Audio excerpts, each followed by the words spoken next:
It's 57 years old, but there's a fresh breeze sweeping through the Berg River Canoe Marathon. It's one of the iconic sporting events on the South African sporting calendar.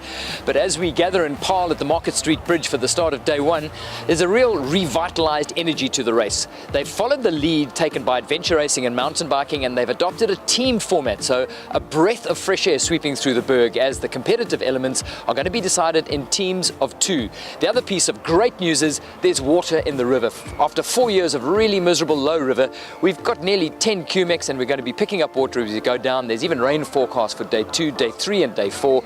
So the paddlers are really looking forward to what is one of the iconic trips, an odyssey from Paarl to Veldrift down on the west coast.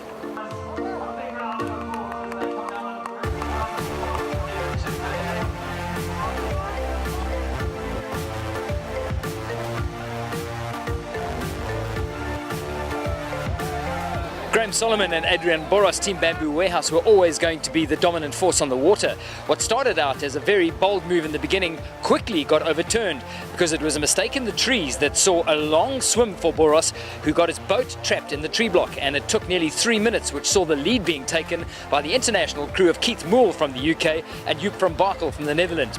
In no time at all though, Solomon and Boros had ground their way back to the front, and that's the story of the day. That lead chopped and changed. It was in the closing stages of what turned out to be quite a slow stage, despite the good water conditions, better water than we've had for the last 4 years, which saw Solomon and Boros come down to the finish at Zonko'sdrift with that 90-second lead that they will take into the second stage.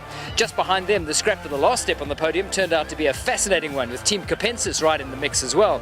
But in the event, it was Bartho Visser and Gavin White who got to the finish in a sprint finish to take the last spot on what is historically the first ever podium in the history of the Berg River Canoe Marathon.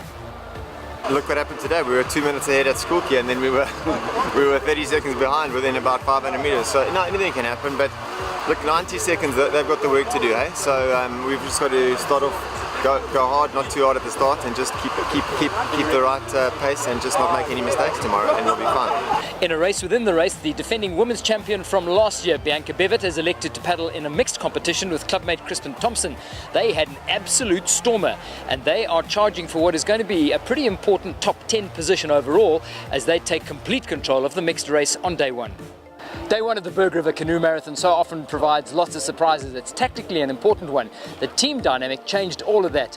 Add to that the technical level of the water, and the lead chopped and changed at the front. But in the end, the pre-race favourites Graham Solomon and Adrian Boros triumphed. They can bank 90 seconds going into day two. But it was a day in beautiful basking midwinter sunshine that the paddlers will remember for a long time to come.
Berg.